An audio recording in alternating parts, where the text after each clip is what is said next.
ओम श्रीमद् भागवत महात्म को हम दूसरा अध्याय में आज हम लोग चले आए हैं। दूसरा अध्याय का शुरू करेंगे। पांचवा भाग अपने हिसाब से हम भाग बनाए हैं, ये कोई लिमिटेड भाग नहीं है, क्योंकि भाग बाय भाग आप सुनिएगा तो आपको ज़्यादा आनंद आएगा। दूसरा अध्याय। जय हिंद, जय भारत में आप सबों का स्वागत है। मैं राम नरेश झा। देखिए, कभी कभी हमसे बहुत सारा गलती हो जाता है, इसीलिए क्षमा मांगते हैं, क्षमा प्रार्थी हैं, क्योंकि एक भक्त हैं, कोशिश करते हैं प्रभु का गान करने का, लेकिन कहाँ तक होते हैं ये तो हमारे श्रोता ही बता पाएंगे। इसलिए हमें क्षमा और माफ़ी दोनों हम आपसे मांगते हैं। माफ़ करें हमें गलती के लिए भी। दूसरा अध्याय। भक्ति का दुख दूर करने के लिए नारद जी का उद्योग। नारद जी ने कहा, बाले तुम व्यर्थ ही अपने को क्यों खेद में डाल रही हो? अरे तुम इतनी चिंता तुर क्यों हो? भगवान श्री कृष्ण के चरण कमलों का चिंतन करो, उनकी कृपा से तुम्हारा सारा दुख दूर हो जाएगा।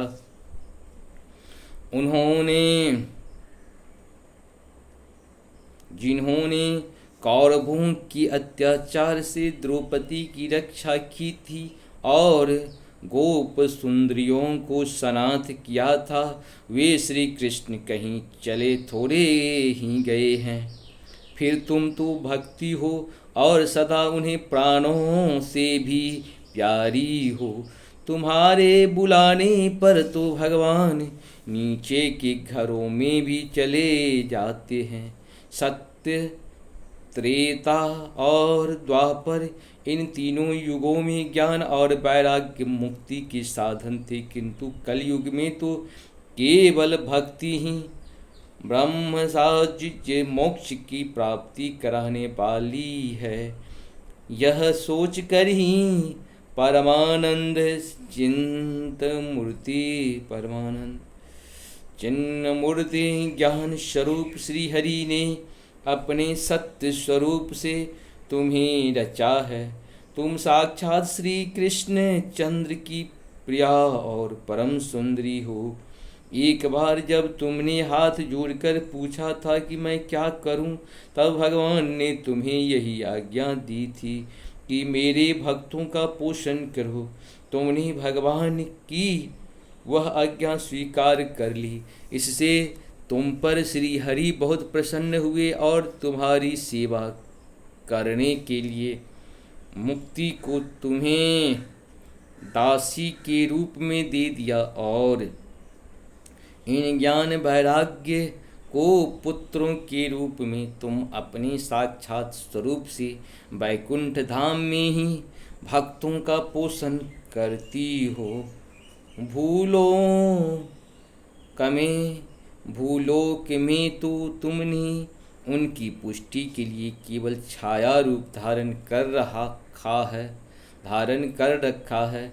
तब तुम मुक्ति, ज्ञान और वैराग्य को साथ लिए पृथ्वी तल पर आई और सत्य युग से द्वापर पर्यंत बड़े आनंद से रही।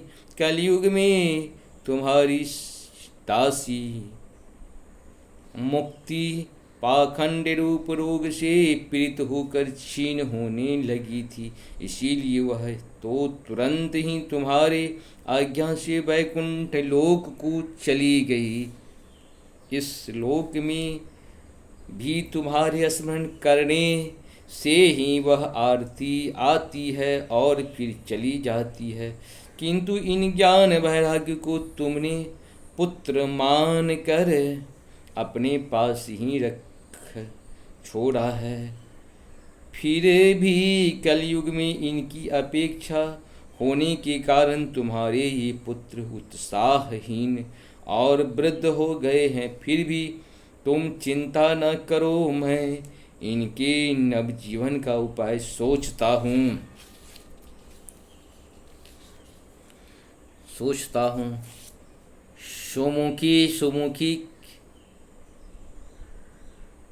सोमुखी कली के समान कोई भी युग नहीं है। इस युग में मैं तुम्हें घर घर में प्रत्येक पुरुष के हृदय में स्थापित कर दूंगा। देखो, अन्य सब धर्मों को दबाकर और भक्ति विषय महोत्सवों का आगे रखकर यदि मैंने लोक में तुम्हारा प्रचार न किया तो मैं श्री हरिदास नहीं। इस कलयुग में जो जीव तुमसे युक्त होंगे वे पापी होने पर भी बेखटके भगवान श्री कृष्ण के अभय धामों को प्राप्त होंगे, जिनके हृदय में निरंतर प्रेम रूपनी भक्ति निवास करती है। वे शुद्धांतःकरण पुरुष स्वप्न में भी यमराज को नहीं देखते। जिनके हृदय में भक्ति महारानी का निवास है उन्हें प्रेत पिशाच राक्षस या दैत्य आदि स्पर्श करने में भी समर्थ नहीं हो सकते। भगवान तप वेदोध्ययन ज्ञान और कर्म आदि किसी भी साधन से वश में नहीं किए जा सकते। वे केवल भक्ति से ही वशीभूत होते हैं। इसमें श्री गोपीचंद प्रमाण हैं। मनुष्यों का सहस्त्रों जन्म के पुण्य प्रताप से भक्ति में अनुराग होता है। कलयुग में केवल भक्ति ही सार है। भक्ति से तो साक्षात श्री कृष्ण सामने उपस्थित हो जाते हैं। जो लोग भक्ति से द्रोह करते हैं वे तीनों लोकों में दुख ही दुख पाते हैं। पूर्व काल में भक्त का तिरस्कार करने वाले दुर्वासा ऋषि को बड़ा कष्ट उठाना पड़ा था। बस व्रत तीर्थ योग यज्ञ और ज्ञान चर्चा आदि बहुत से साधनों की कोई आवश्यकता नहीं है। एकमात्र भक्ति ही मुक्ति देने वाला है। सूत जी कहते हैं, इसी प्रकार नारद जी के निर्णय किए हुए अपने महात्म को सुनकर भक्ति के सारे अंग पुष्ट हो गए और वे उनसे कहने लगी। भक्ति ने कहा, नारद जी आप धन्य हैं, आपकी मुझ में निश्चल प्रीति है। मैं सदा आपके हृदय में रहूंगी, कभी आपको छोड़कर नहीं जाऊंगी।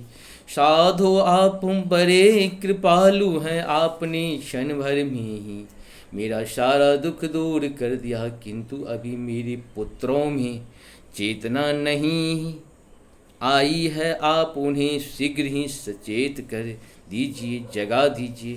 सूत जी कहते हैं, भक्ति के ये वचन सुनकर नारद जी को बड़ी करुणा आई और वे उन्हें हाथ से हिला डुला कर जगाने लगे। फिर उनके कान के पास मुंह लगाकर जोर से कहा, ओ ज्ञान जल्दी जग परो, ओ वैराग्य जल्दी जग परो।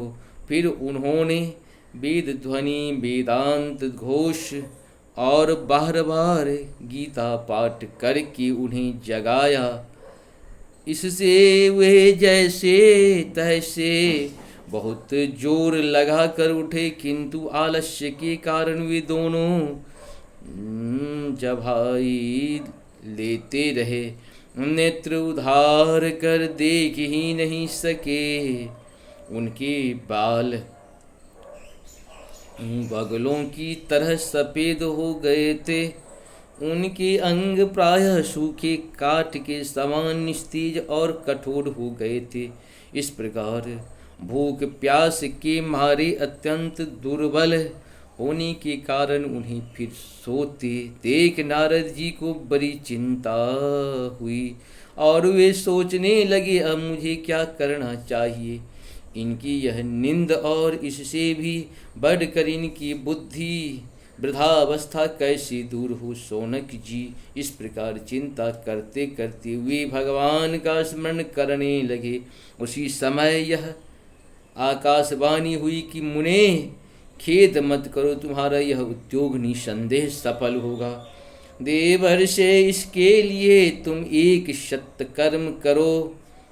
वह कर्म तुम्हें संत शिरोमणि महानुभाव बताएंगे। उस सत्कर्म का अनुष्ठान करते ही क्षण भर में उनकी निंद और वृद्धावस्था चली जाएगी तथा सर्वत्र भक्ति का प्रसार होगा। यह आकाशवाणी वहाँ सभी को साफ साफ सुनाई दी। इससे नारद जी को बड़ा विस्मय हुआ और वे कहने लगे, मुझे तो इसका कुछ आशय समझ में नहीं आया। नारद जी बोले, इस आकाशवाणी ने भी गुप्त रूप से ही बात कही। यह नहीं बताया कि वह कौन सा साधन किया जाए जिससे इनका कार्य सिद्ध हो। वे संत न जाने कहाँ मिलेंगे और किस प्रकार उस साधनों को बताएंगे। अब आकाशवाणी ने जो कुछ कहा उसके अनुसार मुझे क्या करना चाहिए। सूत जी कहते हैं, शौनक जी तब ज्ञान वैराग्य दोनों को वहीं छोड़कर नारद मुनि वहाँ से चल पड़े और प्रत्येक तीर्थ में जाकर मार्ग में मिलने वाले मुनीश्वरों से वह साधन पूछने लगे। उनकी उस बात को सुनते तो सब थे, किंतु उसके विषय में कोई कुछ भी निश्चय उत्तर नहीं देता। किन्हीं ने उसे आराध्य असाध्य बताया, कोई बोले इसका ठीक ठीक पता लगना ही कठिन है। कोई सुनकर चुप रह गए और कोई तो अपनी अवज्ञा होने के भय से बात को टूल कर खिसक गए। त्रिलोकी में महान आश्चर्यजनक हाहाकार मच गया। लोग आपस में कानाफूसी करने लगे। भाई जब वेद ध्वनि, वेदांत घोष और बार बार गीता पाठ सुनने वाला भी भक्ति, ज्ञान और वैराग्य ये तीनों नहीं जगाए जा सके, तब और कोई उपाय नहीं है। स्वयं योगी राज नारद जी भी जिसका ज्ञान नहीं है, उसे दूसरे संसारी लोग कैसे बता सकते हैं।